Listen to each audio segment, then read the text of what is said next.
कि लगभग 15 वर्ष से मैं कथाओं में भागवतों में जा रहा हूँ, लेकिन आज दिल से पहली बार ऐसा महसूस हो रहा है कि कोई बुद्धिजीवी पढ़ा लिखा व्यक्ति कथा सुन।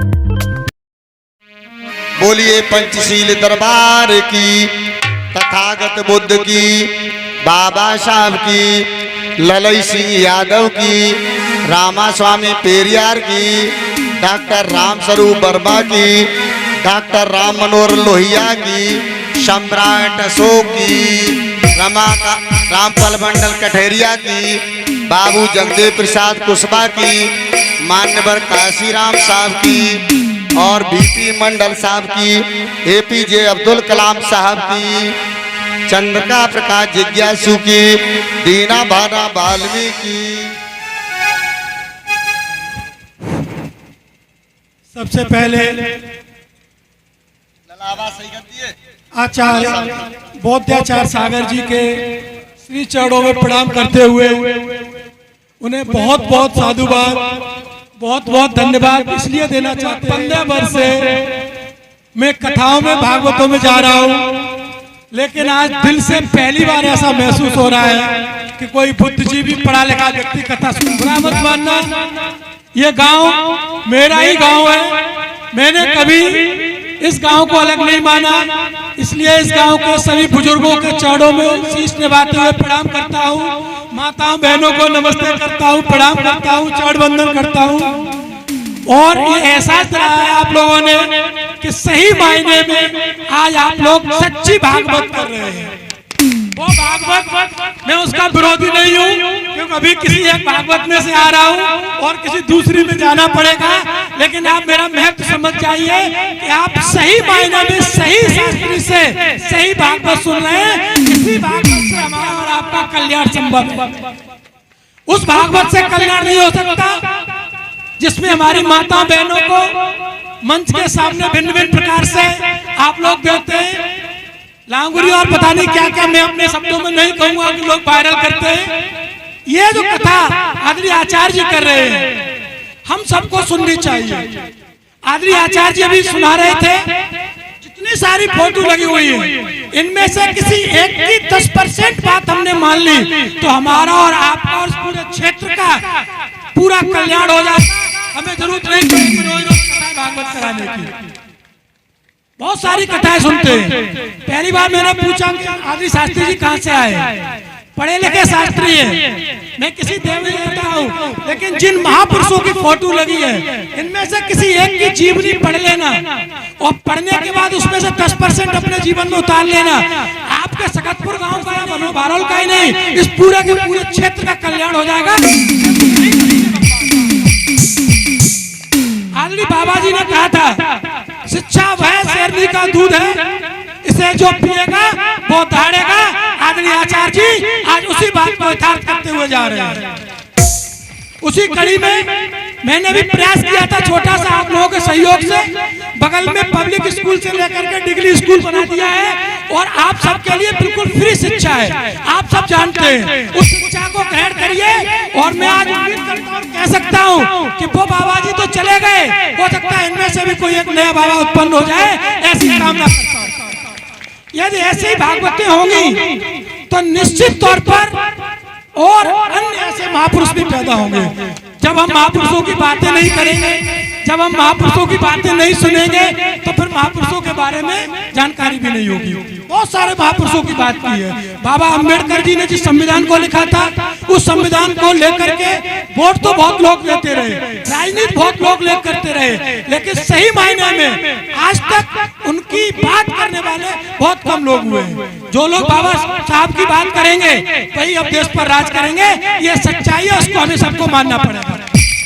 बाबा साहब ने कभी किसी देवी देवता की बुराई नहीं की, लेकिन ये जरूर कहा आपका कल्याण बाबा साहब के बताए हुए संविधान से हो सकता है। जब आपके खेत का कोई विवाद हो जाएगा, न नीली देवी ठीक कर पाएंगी न पीली देवी ठीक कर पाएंगी, उसको आपको कोर्ट जाना पड़ेगा और बाबा साहब के संविधान से उसकी नापतोल होगी और आपका विवाद ठीक होगा। अभी पिछले 2 वर्ष पहले कोरोना का समय चल रहा था, आप सबने देखा मंदिर के पुजारी 2-2 रोटियों के लिए तरस गए थे। किसी देवी ने मंदिर के पुजारी को रोटी दी क्या? मैं भी खुल के इसलिए बोल पा रहा हूँ कि मंच हमारे मतलब का है। वैसे मैं भी डरता हूँ पता नहीं कौन से बाबा नाराज हो जाएंगे और हमारा बहिष्कार कर देंगे। हमें भी समाज में रहना। आप लोग बताइए, कोरोना के समय में किसी मंदिर में किसी पुजारी को रोटी मिली? मंदिर के पुजारी कहते थे अब तो यार कहीं से रोटी का इंतजाम कराओ, ना ये वाली मूर्ति इंतजाम कर पा रही है, ये वाली मूर्ति इंतजाम कर पा रही है। किसी बीमार को दवाई मिली? दवाई किसने बनाई?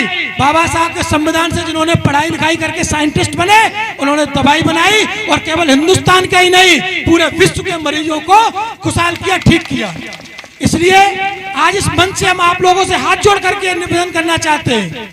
मैं भागवत का विरोधी नहीं हूँ, लेकिन इस तरीके के उपदेश, मैं इसको उपदेश कहूंगा, इस तरीके के उपदेश, इस तरीके की भागवत, इस तरीके का ज्ञान जहाँ संभव हो वहाँ आप लोग कराइए, हम पूरी मदद करेंगे। और नौजवानों को केवल भागवत सुन के पुओं का इंतजार नहीं करना चाहिए। इसमें से कुछ परसेंटेज आप अपने भाइयों को, अपने रिश्तेदारों को बताएं, जिससे आदरणीय आचार्य जी का जो कथन है, जो आदि आचार्य जी के द्वारा कही गई बातें हैं, वो जन जन तक पहुंचे। बाबा साहब ने बहुत कष्टों के साथ शिक्षा का ग्रहण की थी। बड़ा परिवार था, गरीबी का माहौल था। हम आप लोग थोड़े परेशान हो जाते हैं, कुछ लोग हमारे पास पहुंच जाते हैं कि मासा पिटिया कहाँ से पढ़ा, पैसा ही नहीं है। बाबा साहब की किताब पढ़ लेना, कहानी पढ़ लेना। पैसा नहीं था, मजदूरी करते थे उनके माँ बाप, फिर भी बाबा साहब को पढ़ाने जाते थे। यदि उनके माँ बाप ने बाबा साहब को नहीं पढ़ाया होता तो आज इतना अच्छा, इतना सुंदर संविधान हमें आपको नहीं मिलता। और संविधान नहीं मिलता तो हम आप यहाँ खुले मंच पर भागवत नहीं कर पाते। आदरणीय बुद्धाचार्य बता रहे थे कि शादी के बाद क्या क्या होता था। उससे पहले मेरे जमाने में यह हुआ है कि हम आप खुले मंच पर नहीं बैठ पाते थे। यहाँ के बड़े बड़े लोग हमें आपको चारपाई पर नहीं बैठने देते थे, हमारे आपके बर्तनों में खाना नहीं खाते थे, हमारे यहाँ आते थे लेकिन वो चाय पानी नहीं पीते थे। हम उनके यहाँ जाए तब भी हम उनकी पत्तल डालें और वो हमारे यहाँ तब भी हम उनकी पत्तल डालें। तो हम तो यही कहेंगे कि ऐसे लोगों को बुलाना बंद कर दीजिए। लेकिन हम उनके यहाँ जाए तब भी उनकी पत्तल, हम उनके उन्हें अपने बुलाए तब भी उनकी पत्तल, हम उनके आए तब भी हम उनका बिछौना बिछाए, हम उनके अपने बुलाए तब भी उनका बिछौना बिछाए। जब बाबा साहब का संविधान लागू होगा, हम सब हाथ उठा करके बाबा साहब के संविधान को मानेंगे और ये कसम खाएंगे कि जब भी भागवतें होंगी इसी तरीके की ज्ञान की भागवतें होंगी। वो लंगुरिया नाच गाना उसको बंद कर दीजिए। ये सही मायने में समाज का कभी भला हो सकता है तो इसी तरीके की भागवत से हो सकता है। ये भागवत कम, ज्ञान अर्जन ज्यादा हो रहा है। ये ज्ञान अर्जन कम लोग दिखाई दे रहे हैं, मुझे बहुत कम बुद्धिजीवी लोग दिखाई दे रहे हैं। यदि यही भागवत हो रही होती आधार की तो यहाँ से वहां तक फील्ड बनता नहीं। क्यों? वो कमर नचकाता, थोड़ी तुम्हें भी नचकवा लेता, आनंद आ जाता, लेकिन उसमें कभी कुछ मिलता नहीं आपको। इतनी भागवतें हर साल होती, आप लोग भी हर साल कराते थे, कुछ पल्ले नहीं पड़ता होगा। यहाँ देख करके माहौल लग रहा है पूरा का पूरा शिक्षामय हो गया है। इसलिए आप लोगों से निवेदन है, इस भागवत को कितने दिन की हो रही है? 7 दिन बाद खत्म मत कर देना। जो ज्ञान आपको मिल रहा है, जो शिक्षा हमें आपको मिल रही है, इसको आसपास फैलाइएगा। एक छोटी सी कहानी थी, यदि आया तो सुना दें। एक आदरणीय शास्त्री जी की तरह 2 संत एक गांव में आ गए। एक संत हमारे संत जी की तरह बड़ी अच्छी अच्छी बातें बताते थे, अच्छे ज्ञान की बात करते थे, अच्छे विचार रखते थे। उनको गांव वालों ने कहा कि अब आप ऐसा करिए, पूरी सब्जी खीर बंद हो गई, आप गांव के बाहर चले जाइए। उनके गुरु ने कहा कि अब आप ऐसा करिए, आप भ्रमण करिए, आप इस गांव में नहीं, इस आश्रम पे नहीं रह सकते। जब गुरुजी को, उनके शिष्य को मालूम पड़ा कि हमारा तो देश निकाला हो गया, जबकि हम तो बड़ा अच्छा काम कर रहे थे। उन्हें गुरुजी गलती क्या है। दूसरे एक संत और थे, वो हमेशा गलत बातें करते थे, महिलाओं से महिलाओं के खुश करने की बातें, पुरुषों से पुरुष की खुश करने की बातें, उनको समाज के हित की कोई बात नहीं थी। उनसे कहा आप यहीं रहिए। अब वो अच्छे वाले संत बड़े चक्कर में पड़ गए उन्होंने कहा कि भाई हम तो बड़ा अच्छा काम कर रहे थे, ज्ञान की बात बता रहे थे, आचार्य जी की तरह बहुत सारे महापुरुषों की कहानियां सुना रहे थे, बाबा साहब के अच्छे कार्यों का वर्णन कर रहे थे, हमका देश निकारा क्यों हो गया? तो गुरुजी ने अकेले में कहा कि बुरी चीज यदि एक जगह रहेगी तो कम से कम एक गांव खराब होगा, और अच्छी चीज 10 जगह फैलेगी तो 10 गांव में अच्छाई फैल जाएगी। इसलिए ये बहुत अच्छी चीज है, अच्छा व्यक्ति है, अच्छा मंच है। जहां जहां संभव हो ऐसे लोगों से भागवत कराइए, ऐसे लोगों से ज्ञान की बात कराइए। जहां मेरी जरूरत पड़े, बड़े खुले मन से कह रहा हूं, मैं आप लोगों की पूरी तरह से मदद करने को तैयार हूं। समय की थोड़ी कमी है क्योंकि बगल में परीक्षा चल रही है, वो आपकी बच्चियां वहां परीक्षा दे रही होंगी। क्या लड़की कोई दे रहा कि नहीं दे रहा? हमारा वहां रहना जरूरी है, इसलिए आज मुझे माफ करिए। पुनः आपकी जब कभी भागवत होगी पूरा समय देंगे, पूरे 7 दिन सुनेंगे, क्योंकि ये ज्ञान किताबों से 4 बार पढ़ने में समझ में आएगा, और आपके मुखारबिंद से एक बार सुन लिया जाएगा तो निश्चित तौर पर हमारा जीवन भी सफल हो जाएगा। बहुत बहुत धन्यवाद, पूरे मंच को प्रणाम, सामने बैठे हुए सभी बुजुर्गों को, बच्चों को, माताओं बहनों को बहुत बहुत प्रणाम। आशीर्वाद दीजिए मुझे, ऐसे ही अच्छी कथा भागवत सुनती रहे, चलती रहे, और फिर कभी आपकी जहाँ आशीर्वाद जरूरत होगी बताइएगा, अगली कहानी में वहां जरूर आऊंगा। ये बहुत अच्छी यहाँ पर है। दूसरा हार में सर किसनी से आगे आएंगे, एक दिन हम जरूर आएंगे, एक दिन जरूर आएंगे। आपके इस मिशन को आगे बढ़ाने में पूरी मदद। बहुत बहुत साधुवाद आपको, बहुत बहुत जय भीम, बहुत बहुत साधुवाद। बोलिए पंचशील दरबार की, तथागत बुद्ध की, बाबा साहब की, ललई सिंह यादव की, रामा स्वामी पेरियार की, राम मनोहर लोहिया की, डॉक्टर राम स्वरूप वर्मा की, क्या नाम है?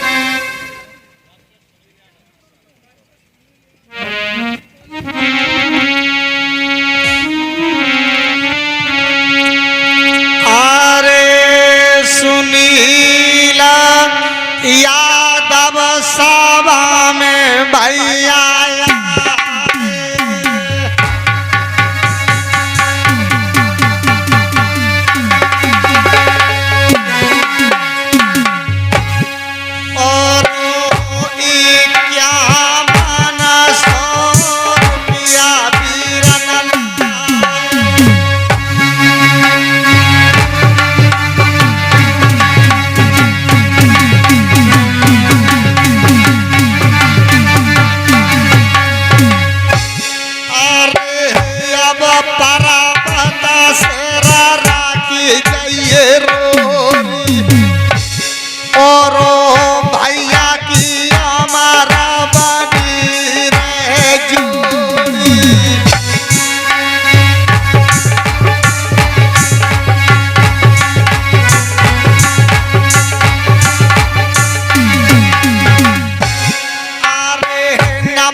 बहुत बहुत साधुवाद। और मुझे आज लगा कि मेरा मिशन कहीं सही रास्ते पे चल रहा है।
और यहाँ से जा रहे हैं, बिजी हैं, और आप लोगों के लिए बहुत बड़ी बात कह गए। हमें आज शूद्र समाज को इकट्ठा होकर के ये काम करना है, ये याद रखना। कोई एससी, कोई हम लोग जातिवाद नहीं, SC ST OBC एक ही बात है। सब लोग मिलके काम करें तभी हम लोग सत्ता तक पहुंचेंगे, और नहीं तो फिर शासन सत्ता नहीं होगी तो हम लोग कुछ नहीं कर पाएंगे।